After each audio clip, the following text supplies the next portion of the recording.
CPI జాతీయ కార్యదర్శి నారాయణ ఎన్నికల అవకతవకలపై మరోసారి ఫైర్ అయ్యారు. ఎమ్మెల్సీ ఎన్నికల్లో దొంగ ఓట్లను నమోదు చేయించిన రెవెన్యూ అధికారులను శిక్షించాలన్నారు. తిరుపతి వైసీపీ పడమటి కార్యాలయం చిరునామాతో 36 దొంగ ఓట్లను నమోదు చేశారని తెలిపారు. ప్రజాస్వామ్యాన్ని కూనీ చేస్తున్నారన్న ఆయన అధికార పార్టీ నేతలు ఎన్ని అక్రమాలకు పాల్పడి పీడీఎఫ్ అభ్యర్థుల విజయం ఖాయమని పేర్కొన్నారు. ఏపీలో రాక్షస పాలన కొనసాగుతోందని ఈ సందర్భంగా మండిపడ్డారు సిపిఐ నేత నారాయణ. భారతంలో ద్రౌపది వస్త్రాభరణం విన్నాం, మనం చూడలేం. ఆమె ఏం చెరగట్టుకుందో ఆ చెర ఆడిప్పారు ఏంటో మనకేం తెలుస్తుంది. ఇప్పుడు ఇక్కడ ప్రజాస్వామ్యానికి అపహరణ జరిగిపోయింది. నేకేడుగా బట్టలు లేకుండా ప్రజాస్వామ్యాన్ని నిలబెట్టి వేడుక చూస్తుంది వైఎస్ఆర్ ప్రభుత్వం.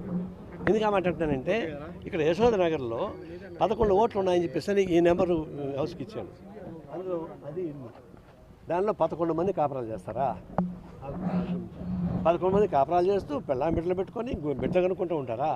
వాళ్ళకు ఓట్లు ఇస్తారా? భయమని చెప్పని ఏం మనుషులు వీళ్ళు.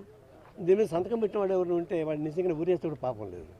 ఎట్ట వచ్చింది లిస్ట్ అంటే వాలంటీర్స్ ఉన్నారంట, వచ్చేసిన ఆంబోతుల్లాగా. ఆ వాలంటీర్స్కి రాయమని 300 రాయమని చెప్పారట. వాడు ఎడం చేత్తో కుడి చేత్తో ఎడం కాలుతో కుడి కాలుతో రాసి వాడు బలిసిపోయి ఎటువంటి అట్లా పడేసింది. దానిలో ఒక ఇంటికి పోతే 20 ఓట్లు ఉంటాయి. ఆమె ఉంటుంది నాకే చదువు రాదు, మా ఇంట్లో ఎవరు లేరు, మా ఇంటికి ఎట్లా వస్తారు ఓట్లు ఆమె ఉంటుంది. ఒక హెడ్ మాస్టర్ తిరిగిపోతే మీకు 26 ఓట్లు ఉన్నాయంటే నాకు ఉన్నది 12 మంది టీచర్లు మా దగ్గర 26 ఓట్లు ఎట్లా వస్తాయని టీచర్ హెడ్ మాస్టర్ అంటున్నాడు. తర్వాత